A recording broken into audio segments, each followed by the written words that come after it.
Chris Hansen directly supported someone who doxed a 15-year-old schoolgirl in Australia. There's absolutely no doubt about it. The debate is over. This person works with somebody who puts kids in danger to further their own career. More coming.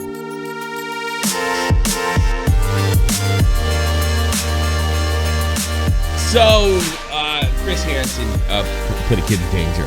I mean, the circumstantial evidence at this stage is so strong.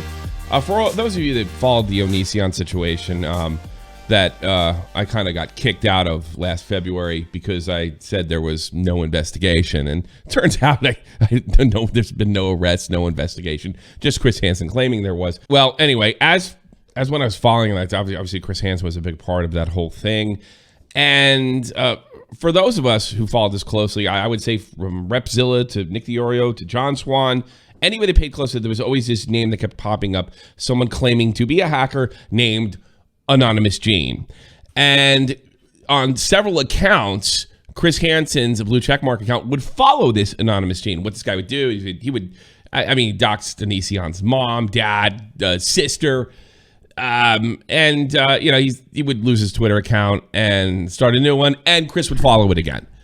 And so we knew this guy was, a big creep. And keep in mind, I went into that thinking that there might actually be some criminality on Onision's part. As time went on, I just had to admit that there wasn't anything there. Now, John Swan, as you know, has made hit videos on YouTube related to the so-called Onision investigation and on Chris Hansen himself.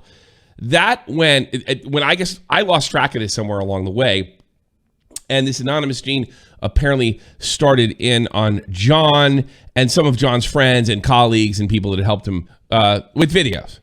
So apparently this Anonymous Gene went on to dox John, try to get a hold of his high school friends, try to get him ranked higher, like degenerate claims, the claims that John was a degenerate, the P word, kind of up in the algorithm search, whether it be Google or YouTube, making false allegation smears that John was some kind of a danger or threat to kids. And eventually around August, he lost his Twitter account. So this battle went on for a long while. And it was all really based around John's growth and the fact that he made really hard-cutting exposed videos on Chris Hansen. This part I wasn't familiar with, and I'm actually kind of shocked. Maybe I dropped the ball. I didn't know. I don't know how John kept his secret. At one point, Anonymous Gene doxed John's 15-year-old sister, who's a schoolgirl. The type of people that Chris Hansen is supposed to be protecting. Now, Hansen's spiel has been for months. He's a fan of the show. I'm aware of him, but I don't condone what he does. Even though he would follow him on Twitter on multiple accounts after they'd been banned. So he had to know something about this guy, and he always kind of passed him off as, well, he's just a really crazy fan. Nobody that followed this story, nobody that made videos on it, nobody believed that. But what I didn't know is there was, let's say, Hansen had some legitimate, plausible deniability. He's run out of a lot of it after this. Now, who you're looking at here, this is A-Stars. This is one of John's friends, who was also doxed, lost his Twitter account, the whole nine. He used to run a Hansen parody site where he goofed on him. And his accounts were taken away, and his dad was sort of doxed. His dad, I guess, is a small local musician, and they had posted, Gene had posted some videos of A-Star's dad playing music. So that in itself was not surprising, considering the type of person that Anonymous Gene is. What is surprising, what is shocking, is what I'm about to play you. Now, before I play this, I want to make this 100% clear. Watch this video. please watch this video. There are spoils in this video. If you want to get a grip on the whole thing, this is the most newsworthy part, and this is why I'm reporting it. It does spoil John's video. So make sure you watch it. Absolutely make sure you watch it. Even if you decide to not stop the video, watch it, go back and watch that video, please. Link is in the description box below. It's only so fair, but the reason I'm running with this is because this is newsworthy. So from here on out, we have spoilers.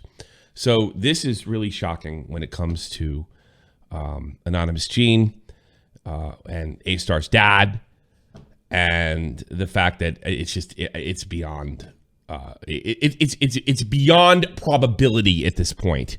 It's still circumstantial evidence. It's beyond probability that Hanson is not in cahoots with Anonymous Gene. So I'll let A-Star tell the story. Surprisingly, it didn't take long for him to figure out what Gene was all about. But what really shocked me was when my dad asked if Gene works for Chris Hansen. Turns out Gene never mentioned Hanson once in the initial comments he left. My dad asked because he got a notification on his Facebook account. Someone liked his musician page, and it wasn't Gene. It was Chris Hansen's personal Facebook account.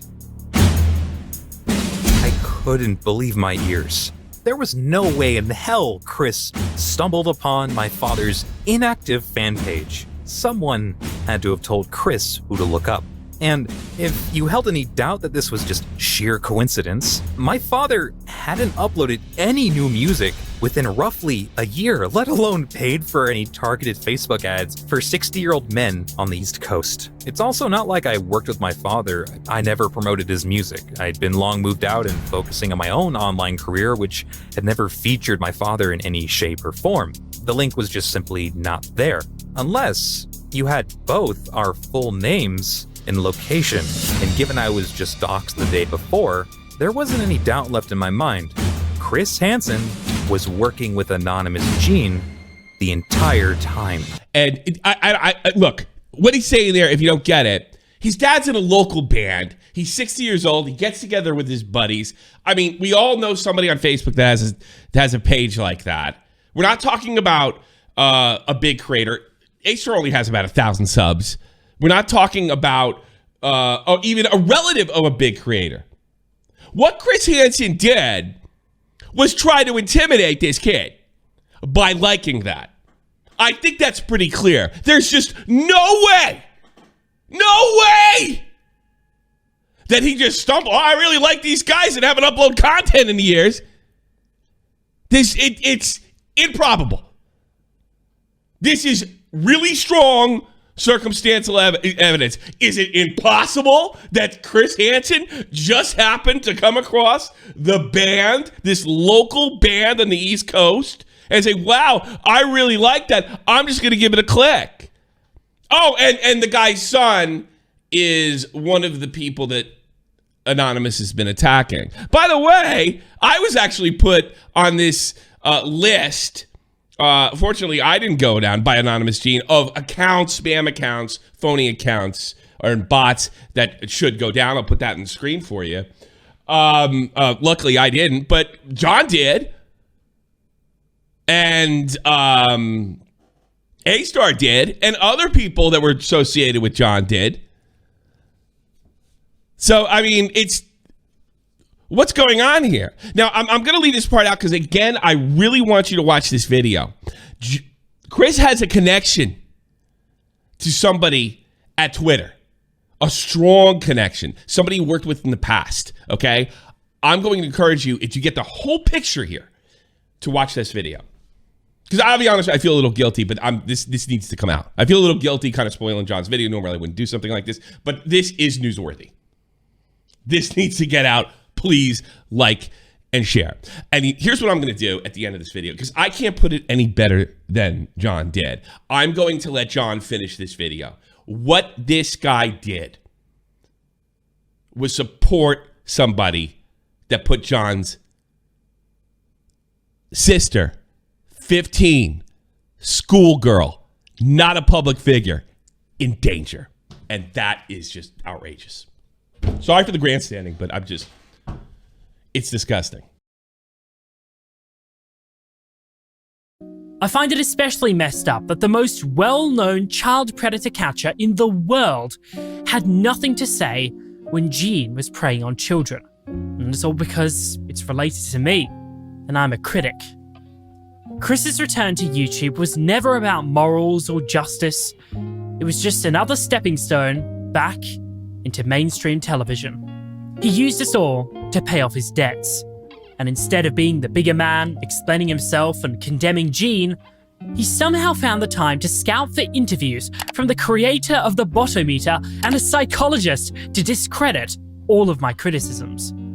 I picked up this story recently because although I'd stayed mostly silent on Chris Hansen, Gene was still going, more recently spamming television show A Current Affair, claiming that I'm a pedophile supporter and that I talk about having sex with my underage sister.